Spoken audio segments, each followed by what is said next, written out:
Gusto ko lang magpasalamat sa 2023 kasi maraming nabago.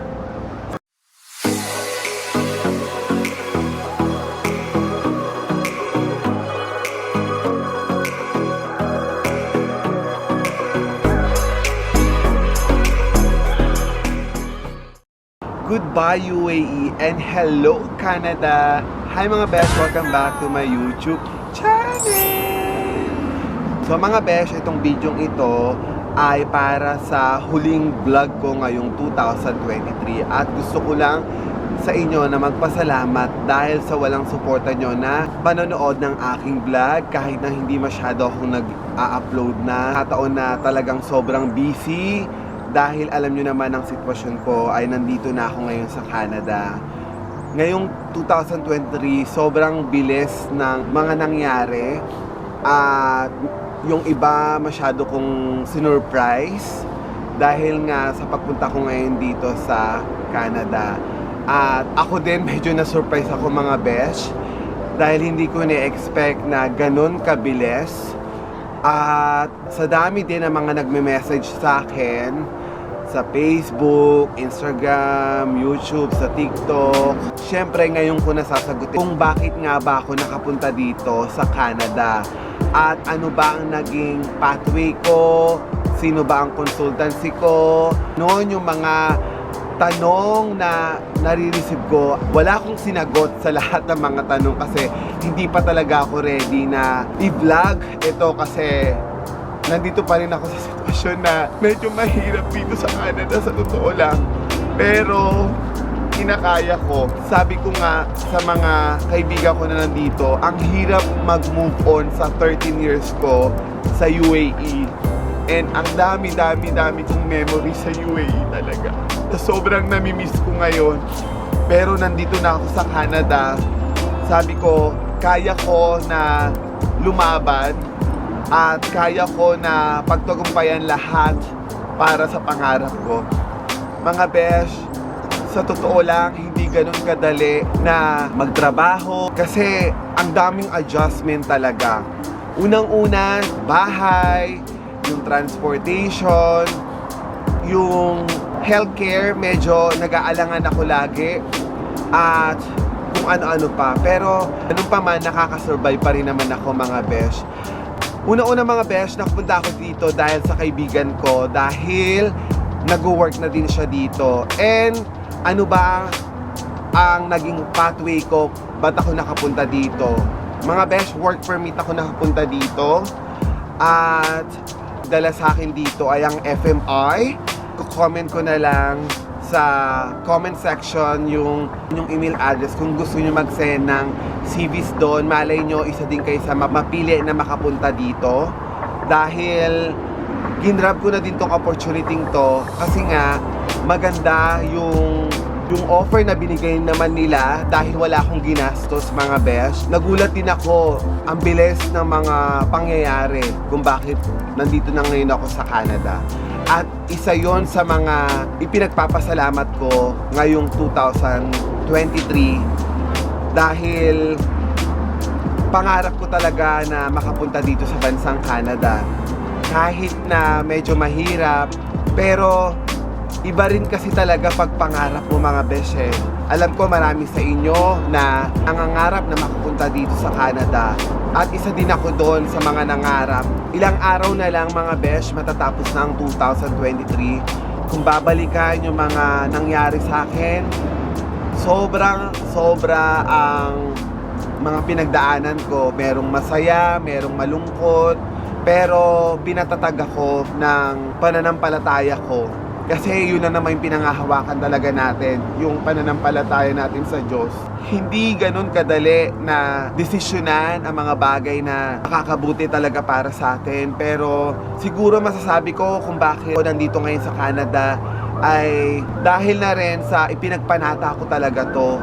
At pinangarap ko nga na makapunta dito sa Canada. Medyo mahirap kasi ibang-iba yung buhay ko dati sa UAE kumpara ngayon dito sa Canada. Buti na lang kamo mga besh ay hindi ganun kalamig, pero yung nakikita nyo sa likod ko na lake is yellow na siya. freezing siya mga ilang araw na. Pero ngayon kaya ko yung lamig, maaraw. At isa yun sa mga nagustuhan ko dito sa Canada. Nakaka-fresh yung panahon. Alam mo, kahit pagod ka na sa trabaho, dahil nga hindi ganun kainit kumpara sa UAE, dito malamig naman. At sabi ko nga, ngayon parang kinaiinisan ko na yung lamig. Sobrang lamig naman talaga. Pero may times na medyo tama lang yung panahon. Malamig siya pero kaya ng katawan ko. Alam mo yung parang nakaka-fresh lagi. Gusto ko lang magpasalamat sa 2023 kasi maraming nabago sa akin. Marami akong iniwan ng mga kaibigan na hindi ko alam kung magkikita pa kami. Lalo na yung family ko kasi medyo malayo na ako sa kanila mga besh. Do dito ngayon sa Canada, may panibago akong kaibigan, may mga tao akong makikilala ulit at magiging pamilya ulit. Medyo nahihirapan lang ako mga besh kasi isa lang ako dito. Sa totoo lang, kinakaya ko lang din sa gabi-gabi ko pagpapanata. Sabi ko, Ama, patatagin niyo po ako dito sa pinasang to. Kayanin ko ba kung saan ang lahat? Yun lagi yung pinagpapanata ko. Pero maganda din yung nangyari sa akin dito dahil unang-una nakatanggap ako ng panibagong tungkulin bilang isang mga awit. At syempre nakakilala ako ng panibagong mga kaibigan at ayun nga, marami ako naging kakilala ngayon dito kaya pinagpapasalamat ko din. Sila yung mga nagbibigay ng lakas ng loob para ipagpatuloy ko yung pangarap ko dito sa Canada. Kaya nagpapasalamat talaga din ako dahil itong 2023 ay mas lalo kong pinatatag kahit na may mga pagsubok na nasan ako ba talaga pag nananalangin ka lagi. Kasi talagang, alam mo, mararamdaman mo na nandyan siya. Mahirap pero sabi ko nga, kakayanin talaga. Etong ilang araw na lang na nalalapit para sa 2023, sobrang dami kong babalikan talaga mula sa UAE na kung saan binago din ang buhay ko. For 13 years mga besh, hindi ganun din kadali na iwan ko ang puso ko sa UAE. Masasabi ko na mas maraming magagandang nangyari sa akin sa UAE dahil sabi ko nga sa inyo, ang laki ng binago ng UAE sa pagkatao ko at sa pangarap ko. Kaya naman yun din ang pinagpapasalamat ko. Yung mga tao lagi ko nakakasama, thank you sa inyo lahat. Thank you kasi pinalalakas yung loob ko. Thank you dahil nandiyan kayo. Thank you. Kaya sa panibagong taon, ang aking gagawin ay sana maging maayos ang lahat. At sana ay magtagumpay pa ako sa panibagong taon. Salamat sa mga taong nagbigay sa akin ng inspirasyon. Salamat sa mga taong sinuportahan ako. At salamat sa mga taong hindi ako iniwan kahit na sabihin mong nandito na ako sa ibang bansa o nandito na ako sa Canada, ay nandyan pa rin sila para suportahan ako. Kaya maraming salamat sa inyo. Alam nyo mga besh, walang katapusan na pasasalamat kasi mahal na mahal ko kayo mga besh. Sa mga kaibigan ko, sa pamilya ko, maraming salamat. At ganun din sa mga kapatid ko sa pananampalataya, maraming salamat sa inyo. Sana din sa pagpasok ng bagong taon ay maging masagana ang ating taon. Sana ay magtagumpay tayo sa ating mga pangarap. At lagi ko nga din sinasabi sa inyo ay bago tayo magdesisyon ng isang bagay ay pag-isipan natin ng maraming beses. At syempre ay wag natin kalimutan ipagpanata sa ating Diyos dahil siya lang ang makakatulong sa lahat.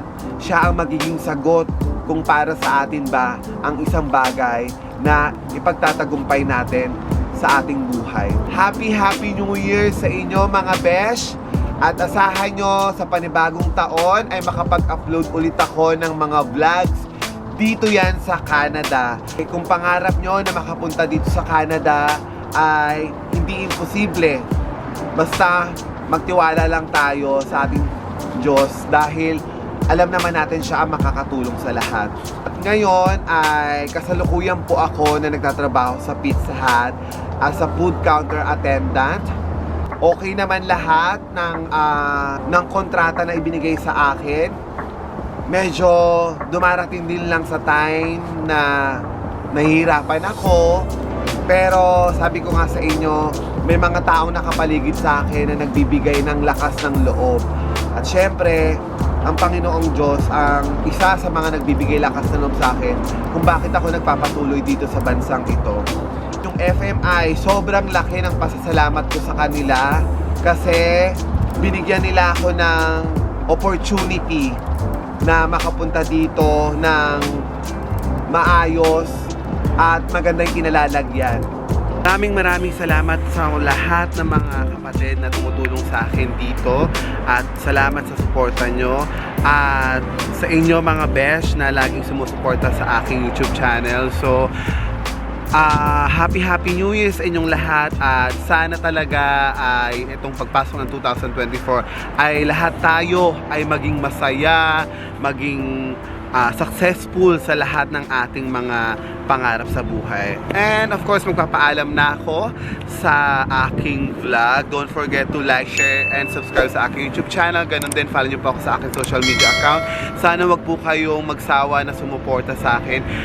At syempre sa aking Facebook page din, malapit tayo mag 10,000 subscriber. Ayan, maraming salamat sa inyo. Pasensya na kayo kasi nabago yung ating background dahil nakurap yung memory ng aking camera. At like ko sinasabi sa huli na mag-iingat pa rin tayo sa mga susunod pang pagkakataon. Syempre, ganun din sa pagpasok ng bagong taon ay i-celebrate natin ang ating New Year ng masaya at maingat pa rin. So enjoy your New Year mga besh. Happy New Year sa UAE, Happy New Year sa Pilipinas at Happy New Year dito sa Canada. So hihintayin ko yung mga gusto magpunta dito sa Canada. So ayun lang, magpapaalam na ako mga besh. Bye! Bye! Bye! I miss you all. Bye!